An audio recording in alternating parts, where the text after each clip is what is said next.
Now, for the Yankees. Oy. Heard the disappointment in his voice. They added in free agency, they brought back Paul Goldschmidt, 1 year, $4 million. They brought back Cody Bellinger, 5 year, 162.5. They brought back Paul Blackburn, 1 for 2. They brought back Ahmed Rosario, 1 for 2.5. They brought back Ryan Yarbrough, 1 for 2.5. They brought back Trent Grisham on the qualifying offer. They did trade for Max Schumann from the A's, Ryan Weathers from Miami, Angel Civilli from the Rockies. But they lost Devin Williams to the Mets, Luke Weaver to the Mets, Mark Leiter Jr. to the A's, Scott Efros to the Tigers, Jake Cousins, still a free agent, Ian Hamilton, he's on Atlanta now, Jonathan Loaizaga is with Arizona. Is running it back gonna work out? Like, they were a good team in the regular season. I think they probably underwhelmed overall, even though they're a good offensive team, and they just. I don't think they underwhelmed in the regular season. They won 94 games in a year that no team did. Milwaukee didn't get to 100. No. So in a year that nobody got to 100, they had the most runs scored and got to 94 wins. When I say underwhelmed, I mean they didn't win the division. They tied for the top of the division. Okay, they tied at 94 wins. And they were coming off an offseason where they lost Juan Soto. Right. And Garrett Cole was hurt too. Yeah, like the fact that they won 94 games and tied. This team achieved perfectly fine in the regular season. The problem is they're not built for the postseason. So when you talk about this team, are they going to be good over 162 this year? Yeah, like they're going to be good again. They're probably only can improve. I mean, we had to watch starts of DJ LeMahieu, Ryan Yarbrough, Carlos Cookie Carrasco was pitching games for this team. I mean, they won 94 games. You're gonna have Garrett Cole. Some starts. You're gonna have Garrett Cole back at some point. You now have Cam Schlittler. You have a Luis Heel earlier this season. You have a team that's used to playing together at this point. You do have depth in terms of in the outfield. You have Bellinger, Judge, Grisham, Grichuk, Dominguez. You have in the infield McMahon, Rosario, Volpe, Caballero, Chisholm, Ben Rice, Goldschmidt. Austin Wells looked fantastic in the WBC. If he carries that over, that only raises the ceiling of the team. Pitching-wise, Fried, Rodon, Cole, Schlittler, Warren, Gill, Weathers, Schmidt.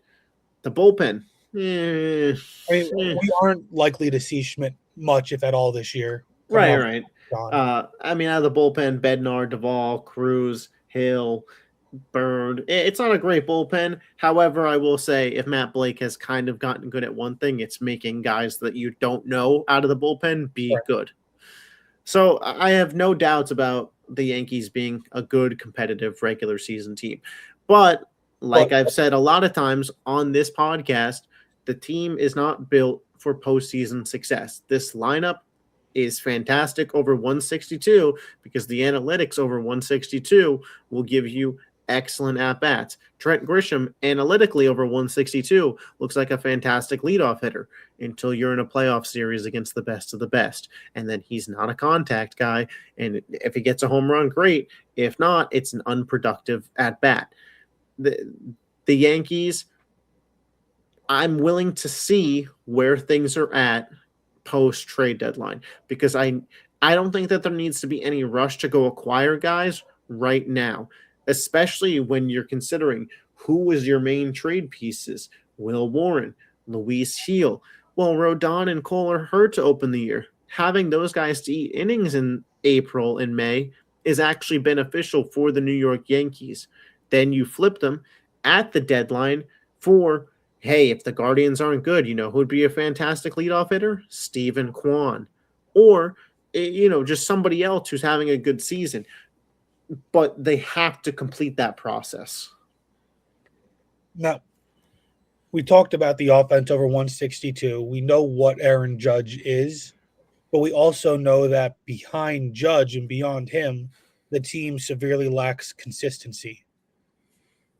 Is there somebody is Bellinger's 2025 going to be the best we see out of him in pinstripes? Does Ben Rice, I think Bellinger will have another good year. I think Bellinger, his plate approach and the ballpark is made for him. I think the two biggest X factors for the Yankees are Ben Rice and Austin Wells. I think those two guys have the potential and ability to become 30, 35 plus home run guys. And Yeah. if you reach that category, you're going to see a very hard to match up against offense.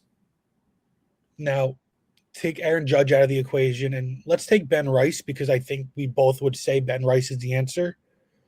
Who is the most exciting player you're looking forward to seeing on this offense? On the Ben Rice wouldn't be mine. I mean Austin Wells. The way he performs the way Wells performed for the Dominican Republic, and the way that I thought Wells has improved year after year still. You know, it's not like Anthony Volpe where there's been regression. I feel like Austin Wells has gotten better. I think Wells could be in for a monster year. And you know what? I also like JC Escara. I think he, as a backup catcher, is more than serviceable. And then I like the flexibility that a Ben Rice brings as a third catcher. Mm-hmm. Allows you to do a lot of different things.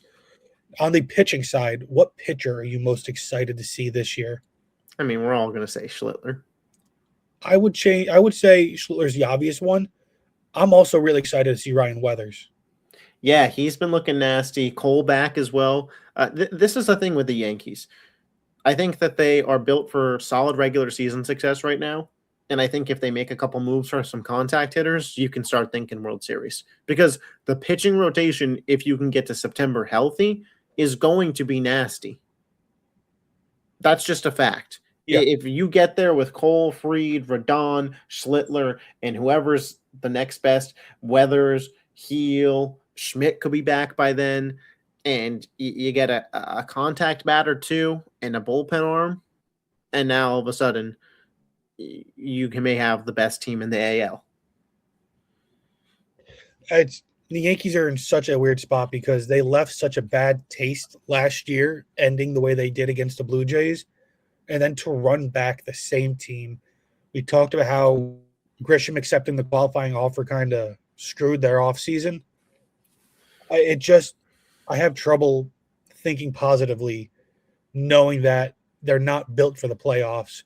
So we're going to go through these 162 and they're going to be fine. And then you get to October and it's just like, what are we doing? We're not built for this.